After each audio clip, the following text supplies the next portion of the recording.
precioso es nuestro Dios cuando vemos lo que Él hace, lo que quizás nosotros no nos damos cuenta o no apercibimos, pero Él obra, Él se encarga. Muchas de estas personas que vieron en el video de misiones, ellos no nos conocen en absoluto, no saben quiénes somos, pero Dios sabe quiénes son ellos. Y Dios ha preparado nuestro grupo, nuestra iglesia y otros tantos lugares para bendecir a estas personas que aman a Dios como nosotros también amamos a Dios. Amén. Gloria sea a Dios. En el Salmo 119, 105 nosotros leímos: lámpara es a mis pies tu palabra. Y vamos a hablar hoy precisamente de una expresión que habla Jesús diciendo que tenemos que tener lomos ceñidos y lámparas encendidas. Así que vamos a la palabra, vamos al libro de Lucas capítulo 12. Si puedes acompañarme ahí en la lectura. Lucas capítulo 12, lectura del 35 al 40, y dice así la palabra: estén ceñidos vuestros lomos, vuestras lámparas encendidas, y vosotros sed semejantes a hombres que aguardan a que su Señor regrese de las bodas, para que cuando llegue y llame, le abran enseguida. Bienaventurados aquellos siervos a los cuales su Señor, cuando venga, halle velando. De cierto os digo, que se ceñirá y hará que se sienten a la mesa y vendrá a servirles.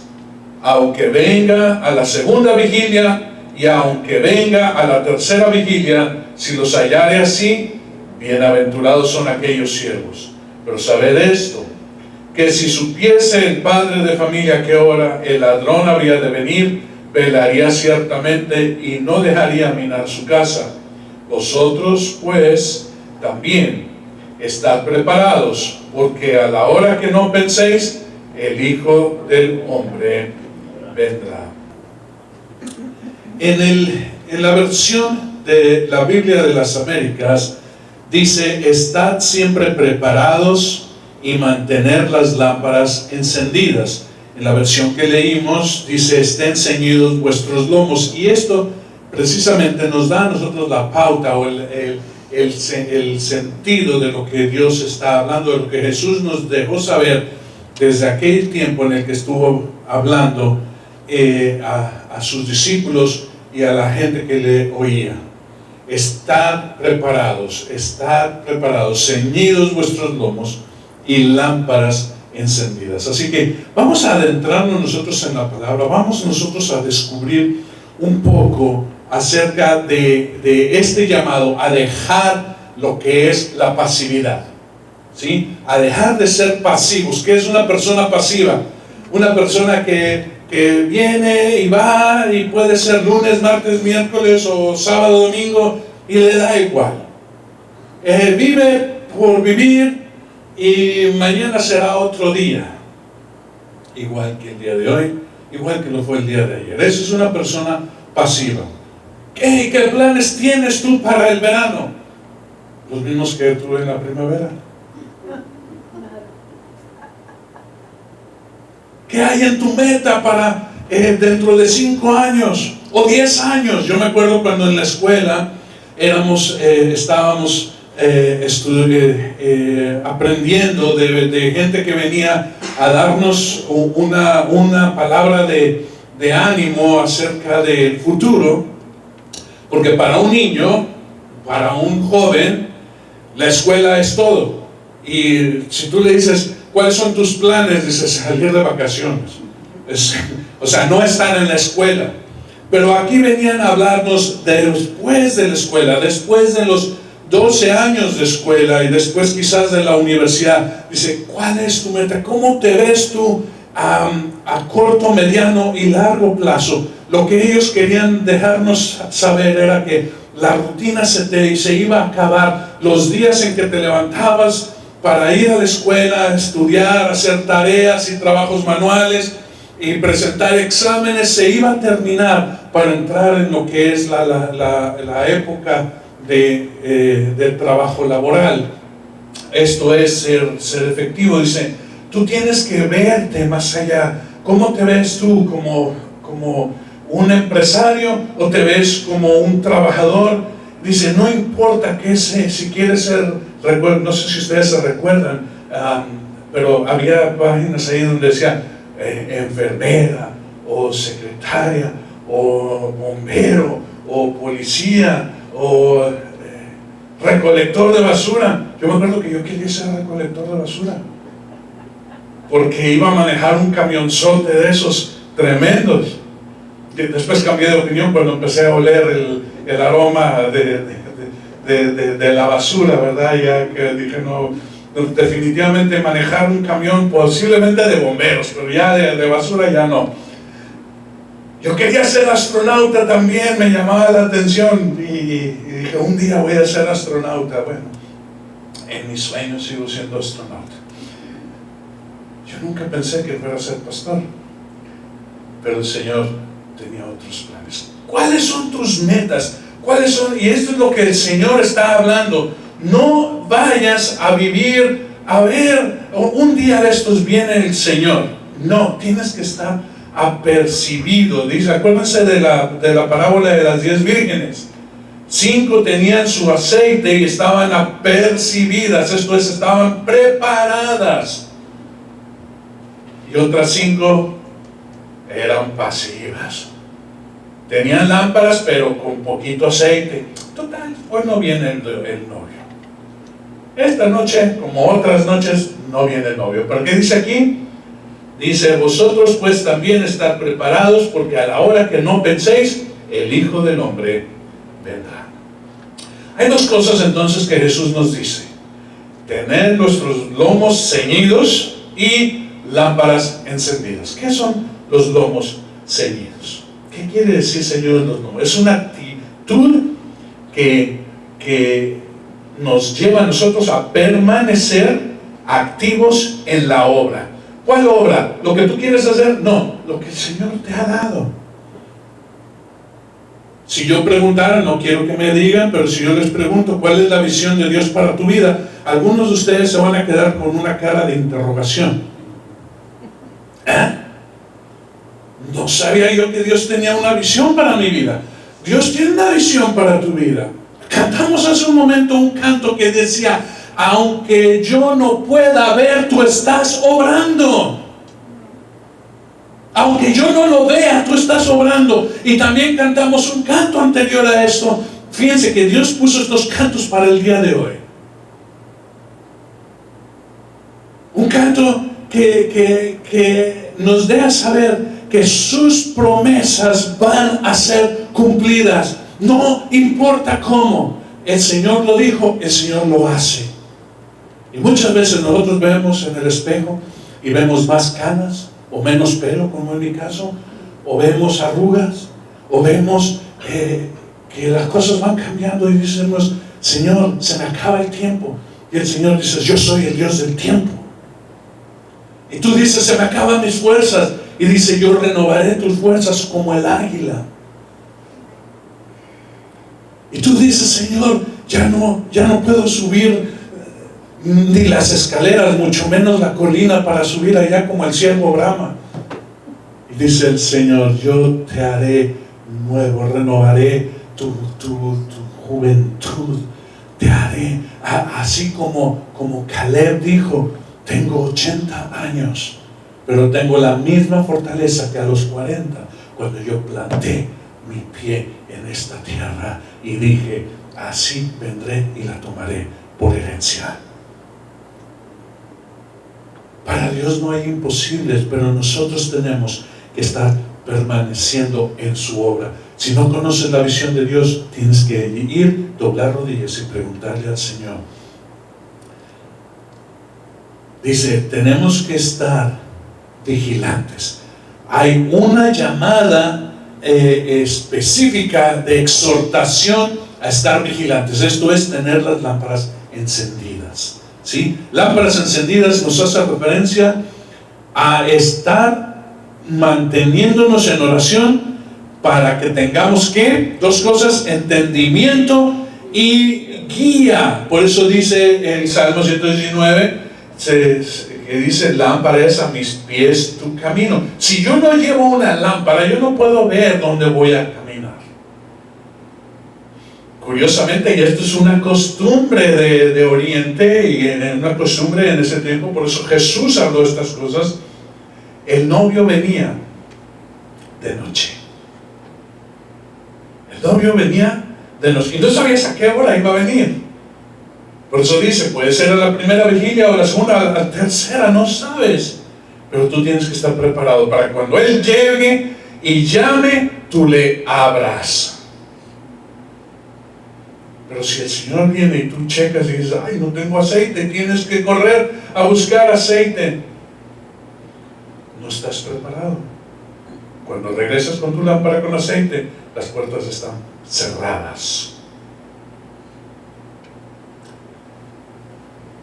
Dice en la Escritura que nosotros tenemos que aprender del empresario. Él no dice empresario, pero dice aprender del mercader. Para nosotros el empresario es una palabra más moderna que mercader. Vamos a ir al libro de Mateo, capítulo 13, y vamos a leer acerca del tesoro escondido y de la perla preciosa. ¿Ok? Estamos en Mateo 13, en el versículo 44. Vamos a leer del 44 al 46. Y dice de esta forma, dice: además el reino de los cielos es semejante a un tesoro escondido en un campo, el cual un hombre halla y lo esconde de nuevo, y gozoso, dice, se va y vende todo lo que tiene y compra ese campo. También el reino de los cielos es semejante a un mercader que busca buenas perlas, que habiendo hallado una perla preciosa, en algunas versiones dice de gran valor, fue y vendió todo lo que tenía y la compró. ¿Qué habla la palabra acerca de este mercader o de este empresario? Y fíjense bien que en la palabra del Señor muchas veces nos dice aprender de la gente del mundo. Dice, no sus obras malas, dice, pero su actitud. ¿Cómo es que nosotros como cristianos, habiendo encontrado lo más precioso, lo más valioso, que es el Señor, muchas veces nosotros lo tomamos como un regalo? Y ¿sabes qué?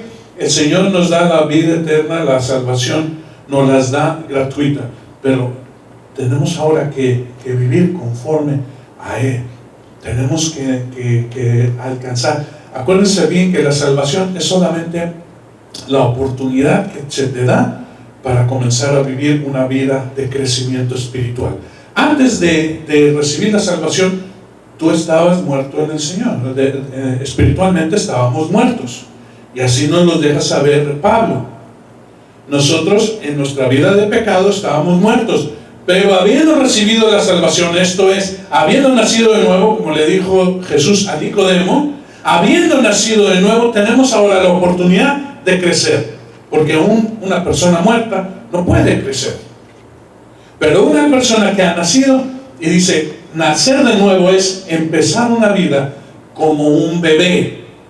Por eso también se nos dice que tenemos que tomar la leche espiritual no adulterada y comenzar a crecer. Pero dice Pablo en una exhortación, dice, en el libro de Hebreos, yo digo Pablo porque para mí posiblemente fue Pablo quien escribió Hebreos, pero el autor de Hebreos dice, habiendo ya, teniendo vosotros ya la oportunidad de comer alimentos sólidos, sigues cogiendo las cosas de niños, los rudimentos de la fe. Y ahí los menciona. Comenzando nosotros en esto, nos deja el Señor a conocer que si nosotros hemos encontrado algo de gran valor, demos todo para obtenerlo. El Señor es precioso, es grande, es absolutamente mucho mejor que un tesoro en la tierra o que una perla de gran valor. Pero dice, el reino de los cielos es semejante a esto. Tenemos ahora la oportunidad de ir y obtener esto que hemos encontrado. Pero tienes que dejarlo todo. Un empresario que tiene una visión para un negocio, invierte todo lo que tiene y pone todo su esfuerzo para alcanzar éxito en su empresa, ¿no es cierto? Aunque comiencen en un garage como Bill Gates, aunque comiencen en un cuartito, ahí tienen a la gente de Google, ahí tienen a la gente de los computadores, ahí tienen todos estos grandes empresarios que pusieron todo. Todo es todo. Y no escatimaron. Y ahora esas empresas valen billones. No millones, pero billones. ¿Cuánto más nosotros no tenemos que tener en gran estima lo que es el reino de los cielos? El Señor Jesucristo nos da la oportunidad de entrar, pero ahora tenemos nosotros que arrebatarlo. Como dice ahí, solo los que, los violentos, los esforzados, las personas que tienen todo el coraje, lo arrebatan. Los pasivos no. Los pasivos van a ser esa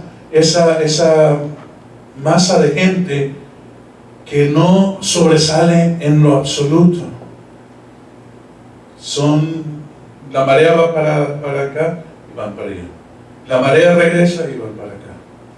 El viento sopla del sur, ellos van al sur. Y si sopla del norte, irán al norte. Pero una persona que conoce las cosas subirá a la montaña, llegará a conocer las cosas y maravillas de Dios. Si nosotros no las hemos obtenido, es porque el Señor nos está exhortando ahora a alcanzarlas. ¿Cuáles son las causas del fracaso? Fíjense bien que, hablando todavía de los empresarios, nosotros vamos a ver que un empresario que fracasa no es porque no tenga conocimiento ni entendimiento, sino porque le falta atención y dedicación a la empresa. Hay muchos empresarios que tienen unas ideas increíbles y tienen un conocimiento y tienen un alcance para triunfar, pero simple y sencillamente son personas me da igual. Sí tengo una buena idea, pero total, no voy a alcanzar. No tienen nada. Hay personas que vienen y dicen, oye, ¿y esta idea? Sí, es una buena idea, pero te la vendo por $5. Y se van y la hacen millonaria. ¿Por qué? Porque ponen atención y dedicación. Ponen atención y dedicación a las cosas. El Señor nos está exhortando ahora a nosotros a salir de nuestra pasividad y entrar en su obra. No está diciendo que te vayas al campo misionero, a menos que te lo indique de esa forma, pero dice, tienes que salir de tu pasividad, tienes que salir de tu rutina, tienes que entrar y arrebatar el reino de los cielos, tomarlo porque es nuestro, es algo que tiene que ir a una pelea. Y muchas veces nosotros vemos en el libro de Efesios capítulo 6, y vamos a leer ahorita Isaías 5, vemos la armadura de Dios, ceñido vuestra cabeza con el yelmo de la salvación y la coraza de justicia y el cinto y así vemos nosotros toda la espada de la palabra y el escudo de la fe y los pies calzados, y vemos nosotros que vamos a pelear contra Satanás. muchas de las veces nosotros vamos a pelear con nosotros mismos. Nosotros somos muchas veces el enemigo más grande que nosotros tenemos para alcanzar las cosas espirituales. Nuestro yo natural, mi yo que se levanta y tiene hambre y necesita aire acondicionado o calefacción, ese hombre necesita ser sacudido y entender que hay cosas mejores que tener comodidad y tener alimento. Por eso el Señor nos lleva muchas veces a ayuno, nos lleva a pasar necesidad, nos lleva a dejar de hacer, porque el que mucho hace no alcanza. Solamente el que se dedica y que tiene una visión exacta puede no trabajar quizás tanto, pero alcanzar la meta. Entonces no es hacer mucho, sino hacer conforme el Señor te indique. Hay tiempo para todo, dice el libro de Eclesiastés. Hay tiempo de descanso y tiempo de trabajo. Hay tiempo de sembrar y tiempo de recoger lo sembrado. Hay tiempo de ir a la guerra y tiempo de tener paz. Este es el tiempo que el Señor nos está llamando a estar en guerra. Por eso nos presenta la armadura. Vamos al libro de Isaías. Dice, yo no sabía que en Isaías estaba también la armadura. Bueno, ahora ya sabes. En Efesios capítulo 6, Pablo nos deja saber la armadura. Está por eso puesta vuestra armadura. Pero en el libro de Isaías, en el capítulo 11, el Señor también nos habla acerca de la armadura. Y me llamó mucho la atención porque yo no lo había encontrado sino solamente en Isaías capítulo 11, versículo 5.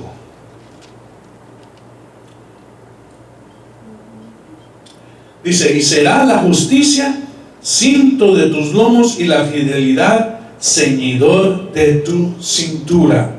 Y esto está hablando solamente de dos cosas: ceñirte de justicia y ceñirte de fidelidad. ¿Qué es una persona que está ceñida? Bueno, para que nosotros entendamos qué es estar ceñidos, no es tener una faja, pero es parecido. Estar ceñidos era, acuérdense ustedes que en esos tiempos se utilizaban túnicas, y cuando una persona tenía que hacer alguna labor, tenía que recoger sus túnicas y amarrarlas, esto es, ceñirlas, para hacer un estilo de shorts con la parte baja de la túnica. Entonces tenía libertad para moverse y también tenía libertad para hacer lo que tenía que hacer. Una persona que va a la guerra no puede ir sin nada. Se tiene que tener, no sé si ustedes se han fijado, pero tienen la ropa ceñida, pegada a cuerpo, apretada muchas veces. En aquellos tiempos era cuero lo que ellos se ponían, y alguien tenía que ponérselos porque tenían que amarrarlo, ajustarlo, o sea, que no hubiera nada suelto en su cuerpo para que ellos pudieran ir y pelear no era como lo ponen allí en la película esta de los 300, ¿verdad? Que están ahí todos así sin camisa y con una capa y el six packs aquí, ¿verdad? No, la mayoría de ellos llevaba ceñido su cuerpo para que no se moviera. No todos eran six packs como ellos, ¿verdad? No todos tenían ahí esa musculatura. Tenían que ceñirse, tenían que estar bien preparados para la obra que tenían que hacer. Los pescadores iguales, la gente que tenía que hacer. Jesús, cuando fue a lavar los pies a sus discípulos, dice que ceñó sus vestiduras. Él se ciñó. Entonces hay dos cosas que Isaías nos deja saber, y por supuesto ustedes tienen Efesios 6, donde habla totalmente de la armadura del Señor, del Espíritu, pero dice, ceñidos con justicia y con fidelidad. Justicia, hermano, justicia sin misericordia no sirve para nada. Entonces tenemos que estar ceñidos con la justicia para ser justos y no injustos. Tenemos que entrar nosotros en esa y no es la justicia conforme al hombre, sino es ceñidos conforme a la justicia de Dios. Pero también dice que tenemos que tener ceñido nuestra cintura con fidelidad.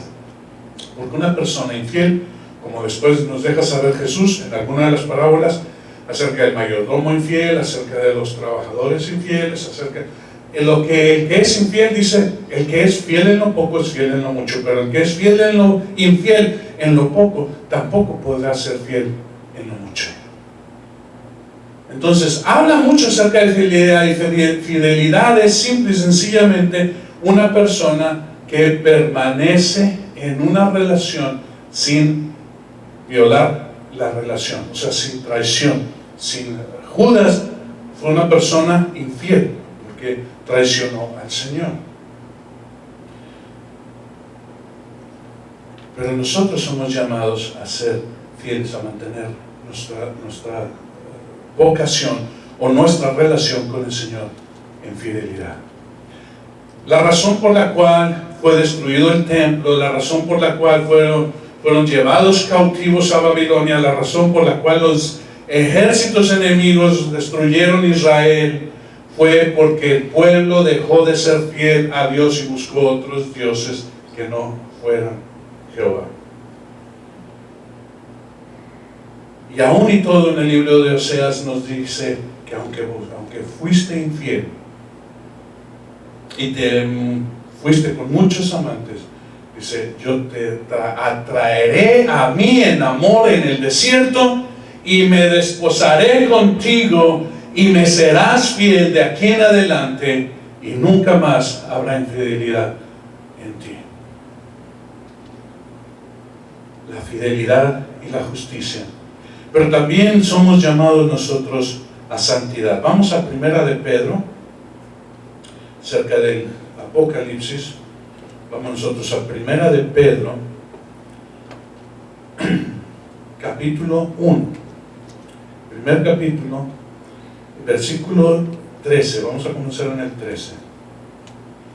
Si eres como yo, te has de gozar en estar paseando por la Escritura. A mí me fascina, si hay algo que me encanta a mí es pasear por las Escrituras.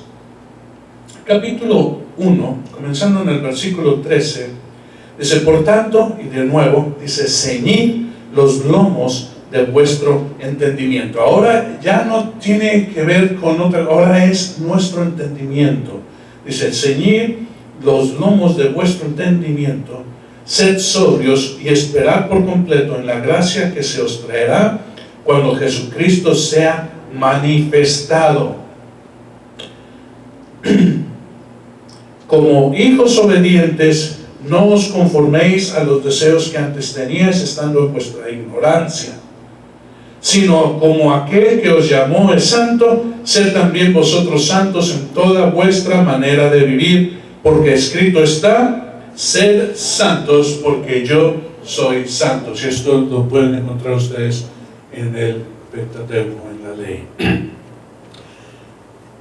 Fíjense que muchos de nosotros crecimos en una ideología donde santo era una meta prácticamente inalcanzable.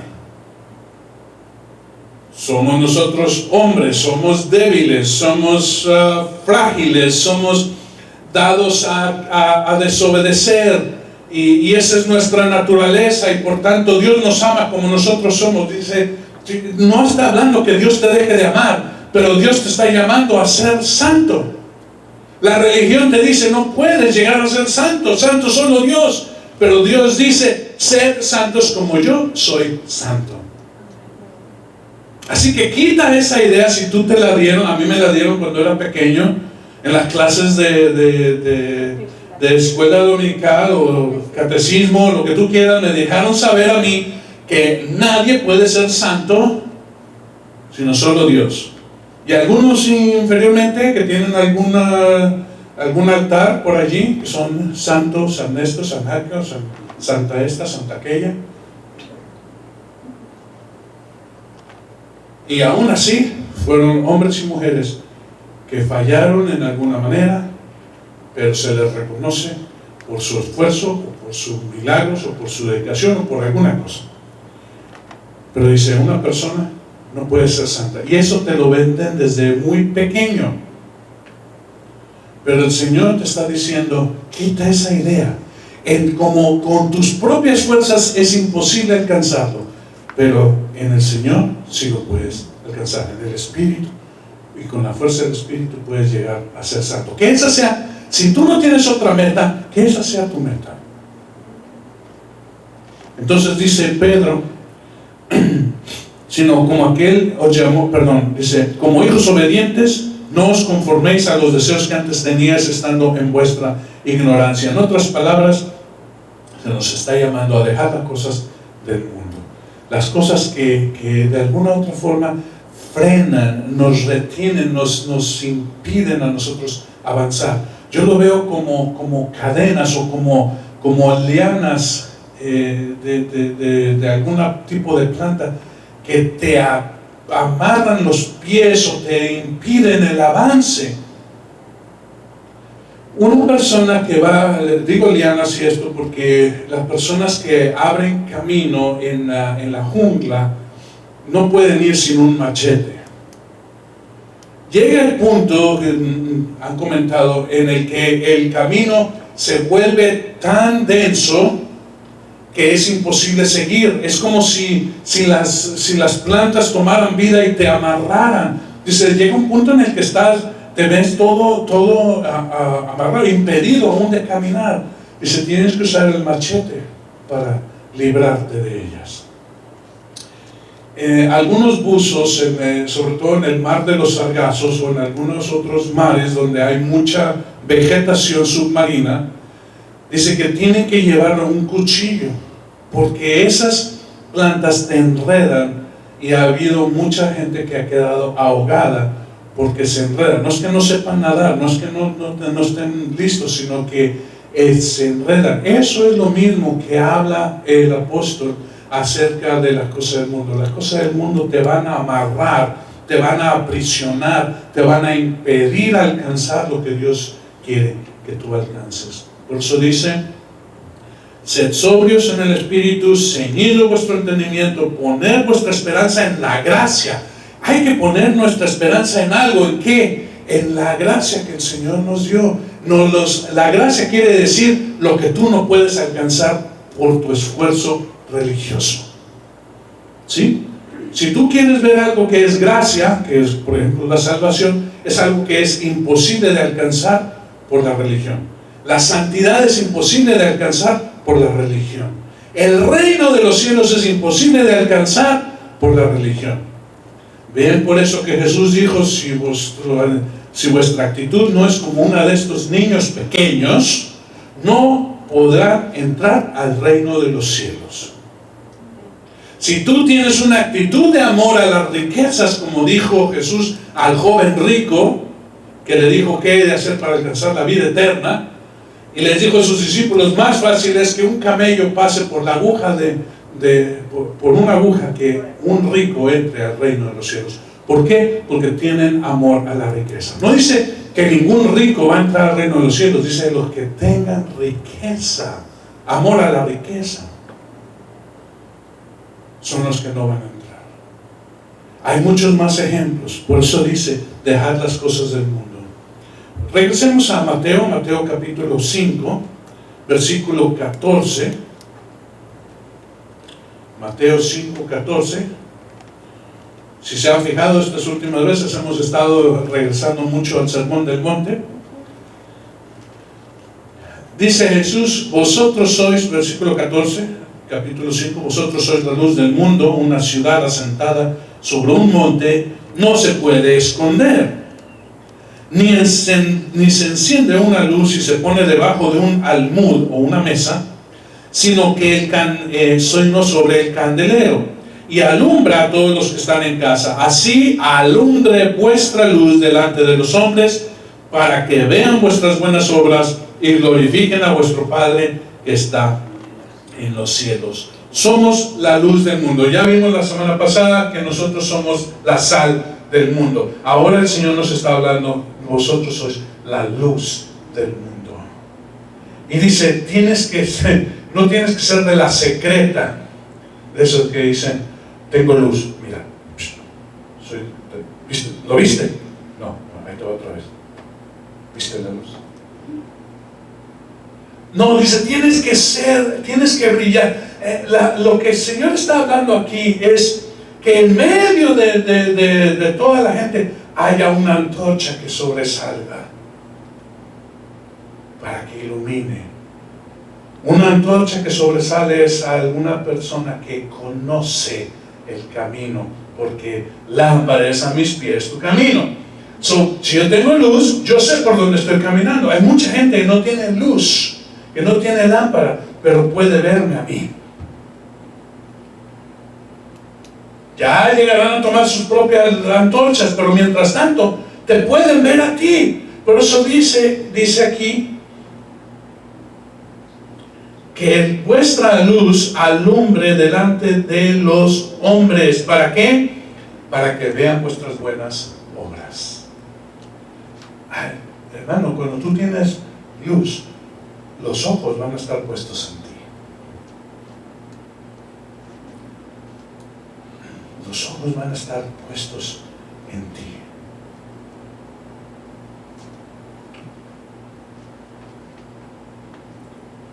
Que vuestras acciones, dice, sean vistas por todos. Vamos a terminar con Proverbios. Proverbios es un libro que es preciosísimo.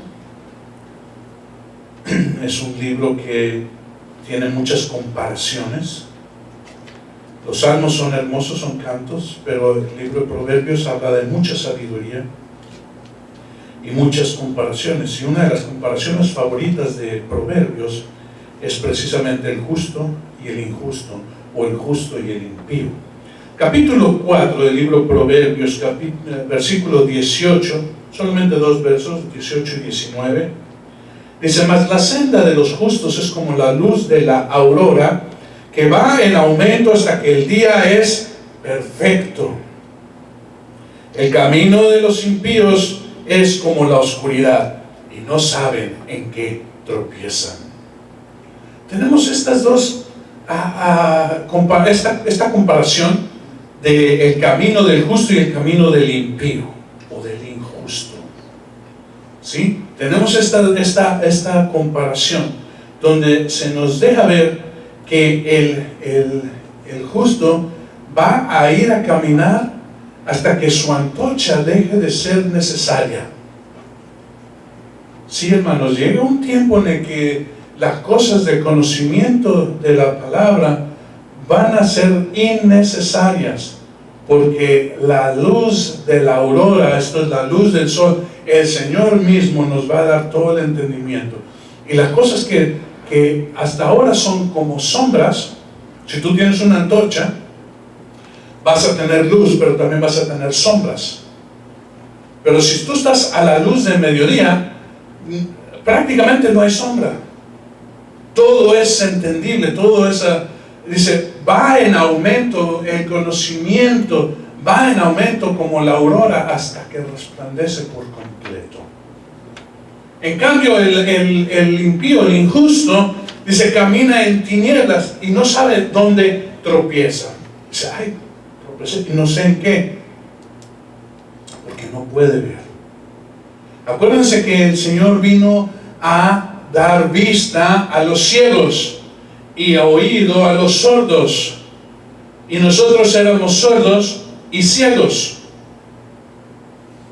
también mancos y cojos, pero el Señor vino a restablecer nuestro impedimento natural y darnos, el impedimento espiritual, y darnos ahora vista espiritual, oído espiritual, pierna y pies espirituales, manos que pueden hacer las cosas de Dios y hacer justicia, obrar en fidelidad.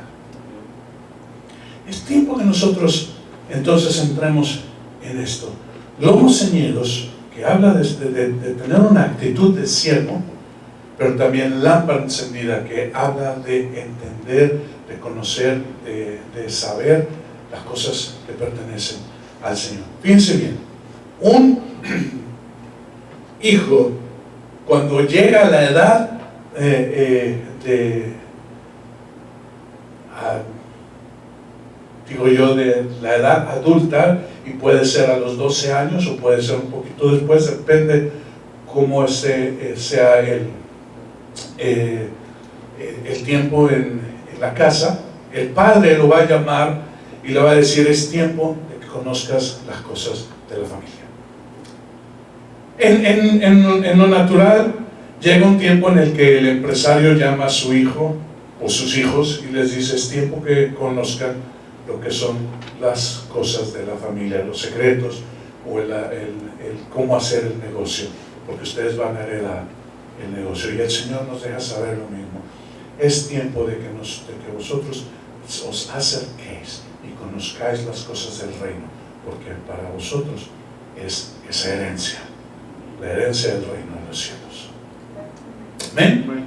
Entonces, la exhortación es individual, es para cada uno de nosotros. En lo individual, Dios te puede haber llamado la atención de alguna u otra forma, o exhortarte a continuar teniendo tus lomos ceñidos o tu lámpara encendida.